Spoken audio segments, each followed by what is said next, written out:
Cela faisait 10 ans qu'on ne les avait plus entendus. Et par peur d'être à nouveau oubliés, les techniciens de laboratoire ont poussé un coup de gueule, une grève à l'échelle nationale pour demander une revalorisation financière de leur métier.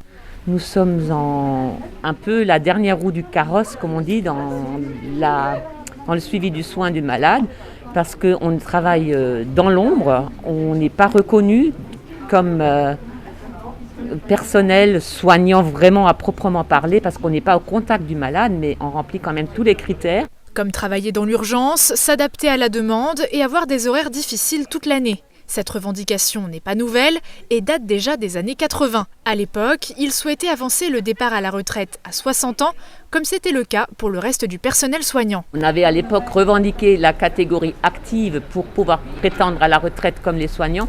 Et nous, on est considérés comme sédentaires, comme une secrétaire en fait, alors qu'on remplit tous les critères qui correspondent à la catégorie active.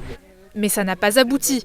Rebelote, en 2012, les techniciens et les infirmiers demandent à changer de catégorie. Seuls ces derniers auront gain de cause.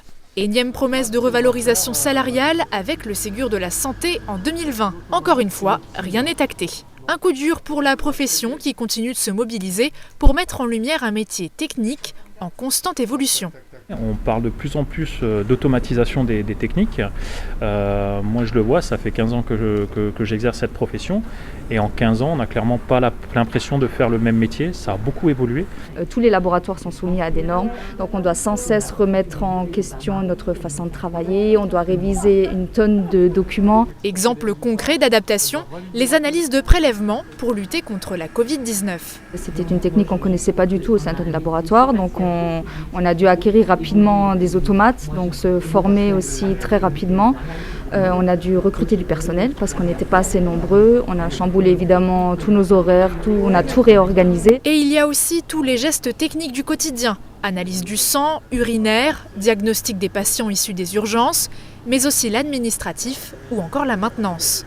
À l'hôpital Robert Pax de Sarreguemines, ils sont 16 techniciens à travailler dans le laboratoire.